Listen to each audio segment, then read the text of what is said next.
Hela ya kon kana huna pianga lalpan an ma tuen hung da la beng him tat turin pathian hanai sa lang amen Haleluya.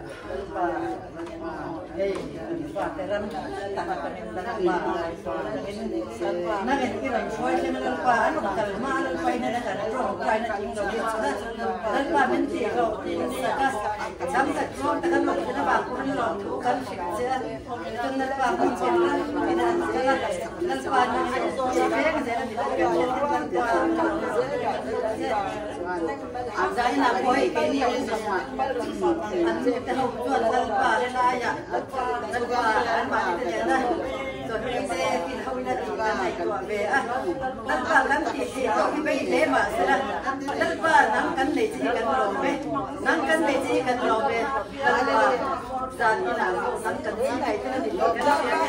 Lalpa ini sebelum tengah. Kon kan tapi kon kan tidak makon lobe.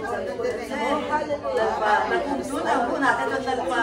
Kaya dito ni decoration na ba? Naman pa mentundarkan dan melihat katakan siapa apa yang dan pa jadi nak nang kan si mai sila ni kan siya kan no me dan pa kan kita sebut na kan pandai sa kaya ko muna pa nang set na dan pa kan sa nang isip mo na ma lihat ko na ko lang pa di kan ko tuwa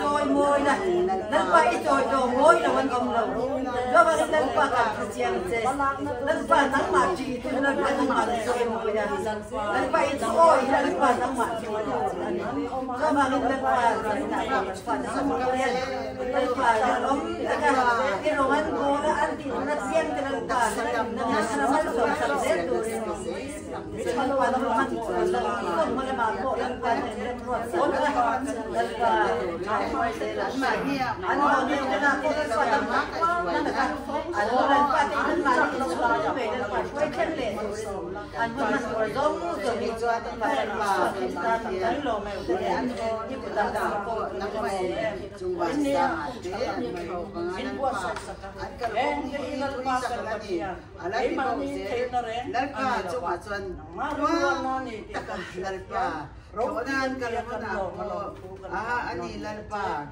lihat kecenderungan cuan hona po nang man vengin hum him an mani in hum ya lalpa remruan na nga an ken nang in namal som sabdo malsom natin ikhomay kunda iso in malsom sakse turin kanon men bok ani lalpa kan lo me hun cha min pe a Right head, bo ini akan pun pantur. Leze, lapor lalpa nang ingin kalfoy, zel turin. Lalpa iso mingin long tu tekan jangan kendun je. Amen. Baru puye.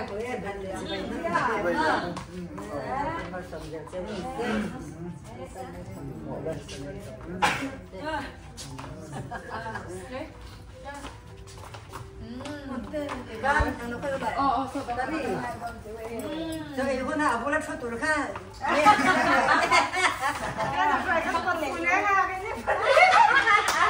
Ani panian kan to labang. Pero Ano po, kung magpapula maganda yan.